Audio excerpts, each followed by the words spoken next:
Olá, comunidade Paz e Bem da Pós-TV 247, eu sou Carla Pavão. Hoje eu vim com uma proposta nova aqui, querida comunidade. A partir deste livro, que é um estudo sociológico do querido Domênico de Masi, O Futuro Já Chegou, que eu nunca trouxe para vocês, esse livro aqui. E eu vou ler pela primeira vez aqui junto com vocês alguns trechos de alguns capítulos que eu selecionei sobre o multiverso cristão e católico. E eu queria que vocês comentassem o que vocês acham dessa análise, porque o Domênico é um sociólogo, eu sou uma espírita, e nós estamos falando sobre o multiverso de vocês. Então, deixem aí nos comentários o que vocês pensaram, o que refletiram, o que acharam, e me ensinem. Então, seria uma proposta reversa. Hoje vocês fazem o Paz e Bem, e eu estou aqui de humilde locutora desse Paz e Bem, tá bom? Vamos juntos? Juntas e juntos, como diz o Felipe Albani de Sejus. Vamos lá. Eu escolhi um texto que ele vai falar sobre o modelo monástico. Por quê? Escolhi em homenagem ao Mauro Lopes, que fala tanto dessa questão do mosteiro e tudo mais. Então, ele vai dizer o seguinte, que o modelo monástico é a quintessência da vida cristã. Então, o modelo da vida proposto pelo cristianismo, ele vai dizer que está traçado no Sermão da Montanha, em Mateus capítulo 5, versículos de 1 a 12, e aí ele vai colocar o texto integral aqui, que eu não vou ler, que é bem-aventurados os que choram, porque eles serão consolados, bem-aventurados os mansos, porque eles herdarão a terra, bem-aventurados os que têm fome e sede de justiça, e por aí vai.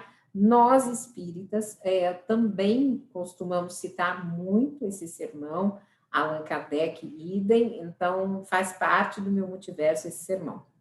E aí ele vai dizer o seguinte, o Domênico, que o Concílio do Vaticano II, ele vai definir a vida religiosa como protótipo quintessência de qualquer vida cristã, e entre as várias formas de vida religiosa, a monástica representa o modelo existencial mais adequado às beatitudes, que Paulo VI, falando da regra beneditina, ele afirma que ela oferece o quadro de uma oficina do serviço divino, de uma pequena sociedade ideal, onde finalmente reina o amor, a obediência, a inocência, a liberdade das coisas e as artes, e a arte de bem usá-las, da prevalência do espírito, a paz, em outras palavras, o evangelho. Então, eu queria saber de vocês, se vocês participam de alguma comunidade, como que vocês veem essa vida monástica, e se dentro daqueles movimentos mais conservadores que também existem, se ela funciona assim, se vocês têm alguma experiência sobre isso. E aí ele vai dizer o seguinte, para obter essa essência do modelo cristão, é necessário a gente analisar o fenômeno monástico que eclodiu nos séculos de 4 a 6 depois de Cristo. Então, estas ordens, elas nascem do desejo de algumas almas eleitas de reviver a mensagem do Evangelho em sua plenitude. Isso quem diz é um abade que se chama Giuseppe Turbessi. E ele é muito respeitado, segundo o Domênico, por estudos da espiritualidade biblio-patrística e monástica antiga. Então, o mosteiro seria uma forma de um integralismo evangélico.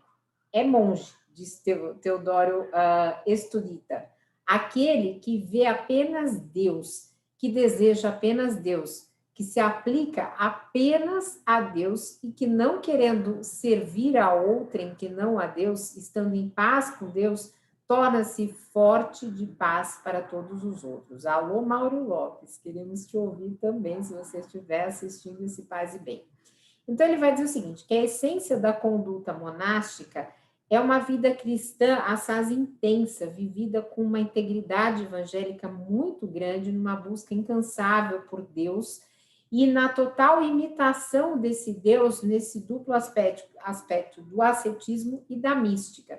Ascetismo como mortificação, caridade, renúncia a si próprio e às coisas do mundo, e mística como recolhimento, prece, desejo de atingir a visão de Deus, contemplando-o e dialogando com ele. O monge. Ele vai falar que a palavra monge é de origem grega e significa sozinho, solitário.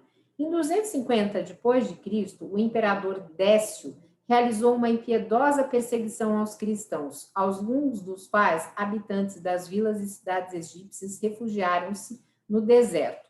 Quando terminou a perseguição, a paz de Constantino é que vai proporcionar conversões em massas ao cristianismo. E os fiéis mais devotos, para se distinguirem de toda aquela massa, libertarem-se da confusão urbana, eles se voltam ao deserto e lá passa a ser o local mais adequado para salvaguardar o nível de elevação moral próprio aos mártires. Então, os primeiros monges cristãos batizados que, por desejo de perfeição, fugiam do mundo e se consagravam totalmente à vida ascética, e alguns eram inclusive eremitas, e outros de vida semi-comunitária, como os anacoretas, outros ainda em comunidade, como os cenobitas. Então, segundo ele, não são encontradas figuras análogas no modelo de civilização grega, nem no modelo de civilização romana, mas talvez as sacerdotisas, né, entre os cultores dos ritos órficos, ou talvez nos adeptos aos cultos misteriosos e aos iniciados da comunidade pitagórica. Para quem quer saber mais sobre sacerdotisas, pitonisas, ritos órficos, vai lá na playlist do Mulheres e Mitos. Eu e a Fernanda Carlos Borges temos programas que contam um pouco mais sobre isso. Então, ele vai falar assim, que muito mais próximas às figuras monásticas cristãs, nós encontramos isso no jainismo, né, e no budismo, que as duas religiões, elas desenvolvem, né, se desenvolve na Península Indiana 10 séculos antes do monasticismo católico. E os monges jainistas, eles exercitavam a castidade e a pobreza absoluta. Então, havia uma pobreza espiritual e corporal, uma concentração mental, um esvaziamento e meditação conotam também uma base ascética para o budismo, né? De uma forma particular de ateísmo. Isso é a visão do Domênico de Masi, tá, gente? Então, eu estou querendo a colaboração. Se nós tivermos budistas aqui, por favor. Ele vai falar que ainda mais próximo do cristão é o monasticismo judaico, porque ele é praticado, né, de forma quádruplice, forma dos eremitas, semeremitas, anacoretas e cenobitas. Então, ele é exaurido na época do imperador Adriano, né, que ele comportava celibato, continência, pobreza, obediência, meditação, estudo contínuo da Bíblia e fé ardente. Então, como se depende da regra da comunidade ou do manual de disciplina encontrado na caverna de... Ixi, não sei nem isso aqui. Qumran, o dia dos monges judeus era dividido em oração, leitura bíblica, escrituras sagradas, textos de trabalho, com um claro predomínio da oração e com celebração noturna do banquete sagrado, no qual se consumia pão e vinho, tal como posteriormente na missa católica. Lembram que a gente foi, algumas pessoas, né, da comunidade Paz Bem, eu e o Mário Lopes, fomos lá na sinagoga do Rabino Alexandre Leone, nosso querido amigo aqui? Então, nessa sinagoga, nós tivemos depois uma espécie de consagração, né, não foi vinho, foi suco de uva, mas enfim, suco de uva, ou não lembro se foi vinho e pão, né, no final dela. Então, foi muito interessante. A regra, aliás, eu tenho um Paz e Bem que eu comento também disso. A regra, na prática, elas como consistiam e eram reguladas a vida e o cotidiano das comunidades monásticas cristãs. Então, que modelo propunham, né, ao encarná-lo? Quando surgia uma nova ordem monástica, em uma primeira fase embrionária e ardente, os monges se adaptavam ao exemplo vivo do fundador e, sobretudo, além da Sagrada Escritura dos Evangelhos. Numa segunda fase, né, passando um certo tempo, eles se adequavam à regra que o fundador se encarregava de escrever e conduziam seus súditos nessa direção, que era uma direção para a perfeição. Na terceira fase, morria o fundador e algumas partes daquela regra eram colocadas em discussão e terminavam por ser modificadas e atualizadas de um modo a adequar às novas exigências advindas do tempo. Então, ele vai dizer o seguinte, que as centenas de regras escritas por laicos e sacerdotes, por bispos, por abades, são por vezes detalhadas e por vezes são sucintas, porém sempre expostas em linguagem simples, popular, frequentes citações patrísticas, litúrgicas e às vezes profanas. As regras não eram normas jurídicas, mas códigos de espiritualidade. E as virtudes de um monge, sobretudo de um abade, que antes de tudo um pai espiritual, contagiam os outros monges. Mais que ser originais, os difusores posteriores, o que eles se preocupavam? Eles se preocupavam em considerar as regras precedentes, né? E como ele vai falar aqui uma palavra em inglês que a gente usa no mundo corporativo, que é benchmarking, que seria fazer uma revisão das melhores práticas, né, das práticas mais efetivas, né? Então ele vai fazer um permanente benchmark, graças ao qual as regras gradativamente se livram do supérfluo.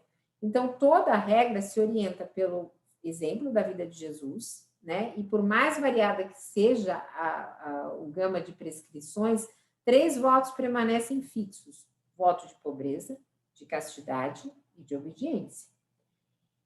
E o dia do monge, isso o Mauro fala muito aqui, né? Ele é dividido em oração individual, coletiva e litúrgica, trabalho e estudo. E grande importância conferida ao silêncio, né? Como serviço material, moral, espiritual. Hierarquia e autoridade são respeitados. Essa parte do silêncio ia me complicar um pouquinho. Eu sou uma pessoa que, por essência, me comunico. Então, ele vai falar o seguinte, que apesar do apartado mundo, o monge também constitui para o bem-estar material e espiritual da humanidade ao seu redor, porque, segundo, de novo, o Giuseppe Turbessi, com sua existência simples, ele recorda ao fiel as exigências fundamentais das vocações cristãs, como o pertencimento ao século futuro e a transitoriedade do presente, a necessidade da imitação do Cristo, do desapego, da mortificação, o empenho na conversa amorosa com o Pai, o anseio pelo advento do reino e do triunfo final de Deus.